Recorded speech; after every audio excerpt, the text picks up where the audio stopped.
ನಮಸ್ಕಾರ. ಏಷ್ಯಾನೆಟ್ ಸುವರ್ಣ ನ್ಯೂಸ್ನ ವಿಶೇಷ ಜಾತಕ ಫಲ ಕಾರ್ಯಕ್ರಮಕ್ಕೆ ಸ್ವಾಗತ. ನಾನು ಅಮೃತಾ ಗೌಡ. ಈ ದಿನದ ಜಾತಕ ಫಲ ಸಂಚಿಕೆಯಲ್ಲಿ ಈ ದಿನದ ಪಂಚಾಂಗದ ವಿಶೇಷತೆ, ನೀವು ಕಳಿಸಿರುವಂತಹ ಸಂದೇಶಗಳಿಗೆ ಪರಿಹಾರ, ಹಾಗೆ 12 ರಾಶಿಗಳ ಫಲಾಫಲಗಳನ್ನು ತಿಳಿಸಿಕೊಡ್ತಾ ಹೋಗ್ತೀವಿ.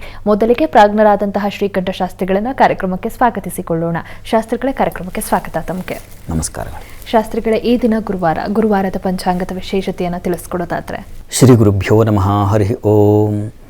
ಮೂರ್ತಿತ್ವೇ ಪರಿಕಲ್ಪಿತ ಶಶಿಭೃತೋ ವರ್ತ್ಮ ಪುನರ್ಜನ್ಮನ ಮಾತ್ಮೇತ್ಯಾತ್ಮವಿದಾಂ ಕೃತುಶ್ಚಯಜತಾಂ ಭರ್ತ ಅಮರಜ್ಯೋತಿಷಾಂ ಲೋಕಾನಾಂ ಪ್ರಳಯೋದ್ಭವಸ್ಥಿತಿ ವಿಭುಶ್ಚಾನೇಕಧಾ ಯಶ್ಯರಿತೌ ವಾಚನ್ನ ಸದ್ದತ ತ್ವನೇಕ ಕಿರಣಃ ತ್ರೈಲೋಕ್ಯ ದೀಪೋ ರವಿಃ. ಸಮಸ್ತ ವೀಕ್ಷಕರಿಗೆ ಶುಭೋದಯ, ಶುಭ ಬೆಳಗು. ಈ ದಿನದ ಸಂದೇಶಗಳನ್ನು ಪರಿಶೀಲಿಸುವ ಪೂರ್ವದಲ್ಲಿ ಇವತ್ತಿನ ಪಂಚಾಂಗವನ್ನು ಗಮನಿಸಿಕೊಳ್ಳೋಣ. ಶ್ರೀ ಕ್ರೋಧಿನಾಮ ಸಂವತ್ಸರ, ದಕ್ಷಿಣಾಯಣ, ಗ್ರೀಷ್ಮ ಋತು, ಆಷಾಢ ಮಾಸ, ಶುಕ್ಲ ಪಕ್ಷವಾಗಿದೆ. ಈ ದಿವಸ ಗುರುವಾರವಾಗಿರತಕ್ಕಂಥದ್ದು. ದ್ವಾದಶಿ ತಿಥಿ, ಜ್ಯೇಷ್ಠ ನಕ್ಷತ್ರ ಈ ದಿವಸ. ಈ ಆಷಾಢ ಮಾಸದ ದ್ವಾದಶಿಯಿಂದ ಪ್ರಾರಂಭವಾಗುತ್ತೆ ಒಂದು ವಿಶಿಷ್ಟ ವ್ರತ. ಚಾತುರ್ಮಾಸ್ಯದ ಒಟ್ಟೊಟ್ಟಿಗೆ ಶುರುವಾಗ್ತಕ್ಕಂಥದ್ದು ಇದು ಕೂಡ. ಶಾಖವ್ರತ ಪ್ರಾರಂಭ ಈ ದಿವಸ. ಅಂದರೆ ಶಾಖವ್ರತದಲ್ಲಿ ಏನಪ್ಪ ಅಂದರೆ, ತರಕಾರಿಗಳನ್ನು ಬಿಟ್ಟು ಉಳಿದ ಪದಾರ್ಥಗಳನ್ನು ಬಳಸಿ ನಾವು ಜೀವನ ನಡೆಸ್ತಕ್ಕಂಥದ್ದು. ಅಂದರೆ ನಾವು ತರಕಾರಿಗಳು ಈಗ ಕಾರಣ ಏನಪ್ಪ ಅಂದರೆ, ಅಷ್ಟು ಲಭ್ಯ ಇರೋದಿಲ್ಲ. ಮಳೆಗಾಲ ಪ್ರಾರಂಭ, ಈಗ ತಾನೇ ಎಲ್ಲ ಏನು ಭೂಮಿ ಹಸನು ಮಾಡ್ತಾ ಇರ್ತಾರೆ, ಹೊಸದಾಗಿ ಶುರು ಮಾಡಬೇಕು ಕೃಷಿ ಚಟುವಟಿಕೆಯನ್ನು. ಆ ಕಾರಣದಿಂದಾಗಿ ತರಕಾರಿಗಳು ಲಭ್ಯ ಇರೋದಿಲ್ಲ. ಈಗ ಬಿಡಿ, ಈಗ ಕಾಲ ಬದಲಾಗಿದೆ. ಈಗ ಯಾವ ಕಾಲದಲ್ಲಿ ಬೇಸಿಗೆ ಕಾಲದಲ್ಲಿ ಬೇಕಾದ್ದು ಮಳೆಗಾಲದಲ್ಲಿ ಚಳಿಗಾಲದಲ್ಲಿ ಸಿಗುತ್ತೆ, ಮಳೆಗಾಲದಲ್ಲಿ ಚಳಿಗಾಲದಲ್ಲಿ ಸಿಗೋದು ಬೇಸಿಗೆ ಕಾಲದಲ್ಲೂ ಸಿಗುತ್ತೆ. ಆ ರೀತಿ ಪ್ರಿಸರ್ವ್ ಮಾಡಲಿಕ್ಕೆ ಸಾಕಷ್ಟು ವಿಜ್ಞಾನ ಮುಂದುವರೆದು ಬಿಟ್ಟಿದೆ. ಹೀಗಾಗಿ ನಮಗೆ ಕೊರತೆಯೇ ಇಲ್ಲ. ಅಕ್ಷಯ ಪಾತ್ರೆ ಥರ ಅಕ್ಷಯ ಸಮೃದ್ಧಿ ಅನ್ನೋದು ಉಂಟಾಗಿದೆ. ಕಾರಣ ಸಾಧನಗಳಿಂದಾಗಿ. ಒಳ್ಳೆಯದು. ಆದರೆ ಅವುಗಳನ್ನು ತಿನ್ನೋದ್ರಿಂದ ಎಷ್ಟು ಹಿತವೋ ಬಲವೋ ಗೊತ್ತಿಲ್ಲ. ಅಂತೂ ಇದು ಅವುಗಳ ಅಭಾವದಿಂದಾಗಿ ಉಂಟಾಗಿರ್ತಕ್ಕಂಥ ಒಂದು ವ್ರತ. ಮುಂದಿನ ತಿಂಗಳು ಅಂದರೆ ನಾವೀಗ ಶ್ರಾವಣದಲ್ಲಿ ದಧಿವ್ರತ ಪ್ರಾರಂಭವಾಗುತ್ತೆ. ಆಗ ನೋಡಿ, ಮಳೆ ಕಾರಣದಿಂದಾಗಿ ಹುಲ್ಲಿರೋದಿಲ್ಲ. ಹಾಗಾಗಿ ಅದ್ರ ಮುಂದಿಂದು ಹಾಲು, ಕ್ಷೀರವ್ರತ. ಹೀಗಾಗಿ ಶ್ರಾವಣ ಭಾದ್ರಪದಗಳಲ್ಲಿ ಹಾಲು ಮೊಸರಿ ಕೊರತೆ ಜಾಸ್ತಿ. ಈಗಿಲ್ಲ ಯಥಾ ಪ್ರಕಾರ. ಯಾಕೆಂದರೆ ಅದಕ್ಕೆ ಸಂಗ್ರಹ ಶಕ್ತಿ ಚೆನ್ನಾಗಾಗಿದೆ. ಆ ಕಾರಣದಿಂದಾಗಿ ಹಿಂದೆ ಹೀಗಿರಲಿಲ್ಲ. ನಾವು ಯಾವುದೋ ಪ್ರಿಸರ್ವ್ ಮಾಡಲಿಕ್ಕೆ ಅವಕಾಶಗಳು ಕಡಿಮೆ ಇತ್ತು, ಅವಕಾಶಗಳಿರಲಿಲ್ಲ. ಆ ಕಾರಣದಿಂದಾಗಿ ಹಸುವಿಗೆ ಮೇವಿಲ್ಲ ಅಂದಾಗ ಹಾಲು ಕೂಡ ಕೊಡೋದು ಕಷ್ಟ.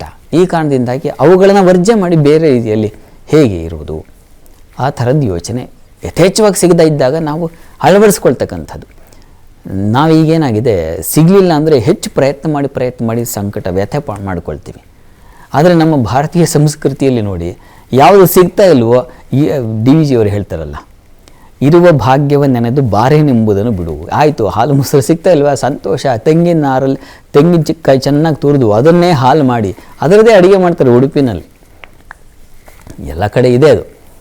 ತೆಂಗಿನ ಹಾಲನ್ನು ಬಳಸಿ ಹಾಲಿಲ್ದಾಗ ಮಾಡ್ತಕ್ಕಂಥ ಕೆಲವು ಅಡುಗೆ ಪದಾರ್ಥಗಳು. ಹಾಗೆ ಬದಲಾವಣೆ ಮಾಡ್ಕೊಳ್ಳೋಕ್ಕೂ ನಮಗೆ ಶಕ್ತಿ ಇದೆ ಅನ್ನೋದನ್ನು ತೋರಿಸ್ಕೊಡುವಂಥ ಒಂದು ಮಾರ್ಗವಾಗಿದೆ ಈ ಎಲ್ಲ ವ್ರತಗಳು. ಬಹಳ ವಿಶಿಷ್ಟವಾಗಿದೆ. ಆಮೇಲೆ ಕೊನೆಗೆ ನಮಗೆ ದ್ವಿದಳ ಧಾನ್ಯ ವ್ರತ ಅಂತ, ಅಲ್ಲಿ ನಮಗೆ ಬೇಳೆ ಕಾಳು ಇವುಗಳ ಒಂದು ಕೊರತೆ ಉಂಟಾಗುತ್ತೆ. ಆ ಕಾರಣದಿಂದ ಈ ಕೊನೆಗೆ ಏನು ನಾವು ಆಶ್ವೀಜದ ವೇಳೆಗೆ ಕಾಣ್ತಕ್ಕಂಥದ್ದು. ಇಲ್ಲಿ ಅಂತೂ ಪ್ರತಿ ಮಾಸದಲ್ಲೂ ಈ 4 ತಿಂಗಳು ನಮಗೆ ಆಹಾರಕ್ಕೆ ಕೊರತೆ ಇದೆ. ಈ ಕಾರಣದಿಂದಾಗಿ ಬೇರೆ ಬೇರೆ ವಿಧಾನಗಳ ಮೂಲಕ ಆಹಾರ ಕ್ರಮ, ಒಂದು ಆಚರಣೆ ಕ್ರಮ, ಇದನ್ನು ರೂಢಿ ಮಾಡ್ಕೊಳ್ತಕ್ಕಂಥದ್ದು ಬಹಳ ಹಿಂದಿನ ಪರಂಪರೆ. ಈಗ ಅದು ಅಷ್ಟಾಗಿ ಉಳಿದಿಲ್ಲ, ಕೇವಲ ಮಠಗಳಲ್ಲಿ ಮಾತ್ರ ಉಳ್ಕೊಂಡಿದೆ. ಈಗ ಮನೆಗಳಲ್ಲೂ ಇದನ್ನು ಕೆಲವು ಮಂದಿ ಆಚರಿಸಬಹುದು, ಕೆಲವರು ಆ ಪರಂಪರೆಯಿಂದ ಬಂದಿರತಕ್ಕಂಥದ್ದನ್ನು ಉಳಿಸ್ಕೊಂಡಿರ್ತಕ್ಕಂಥವ್ರು ಇದ್ದಾರೆ. ಬಹಳ ಸಂತೋಷ. ಅಂತೂ ಇದೇನನ್ನು ಸೂಚಿಸುತ್ತೆ ಅಂದರೆ, ಏನಿಲ್ಲ ಅಂದರೂ ಬದುಕುವ ಒಂದು ಶಕ್ತಿಯನ್ನು, ಕಲೆಯನ್ನು, ಆ ಒಂದು ಸಹನೆಯನ್ನು ಮುಖ್ಯವಾಗಿ ಸೂಚಿಸ್ತಕ್ಕಂಥ ಒಂದು ವಿಶಿಷ್ಟವಾದ ವ್ರತ. ಇದನ್ನು ಗೌರವಿಸಬೇಕು. ಆ ರೀತಿಯಲ್ಲಿ ಈ ದಿವಸ ಒಂದು ಚಾಲನೆ, ಶಾಖವ್ರತ ಪ್ರಾರಂಭ. ಈ ದಿವಸ ಬನಶಂಕರಿ ಪ್ರಾರ್ಥನೆ ಮಾಡಿಕೊಂಡ್ರೆ ಬಹಳ ಒಳ್ಳೆಯದು. ತಾಯಿಯ ಅನುಗ್ರಹದಿಂದಾಗಿ ಸಮೃದ್ಧಿ ಅಂತಕ್ಕಂಥದ್ದು, ತರಕಾರಿಗಳ ಸಮೃದ್ಧಿ ಉಂಟಾಗುತ್ತೆ. ತನ್ಮೂಲಕ ದೇಶ ಸುಭಿಕ್ಷವಾಗಿರುತ್ತೆ ಅಂತಕ್ಕಂಥ ಒಂದು ಕಲ್ಪನೆ. ಈ ರೀತಿಯಲ್ಲಿ ಪ್ರಾರ್ಥನೆ ಮಾಡಿ. ಶುಭವಾಗಲಿ.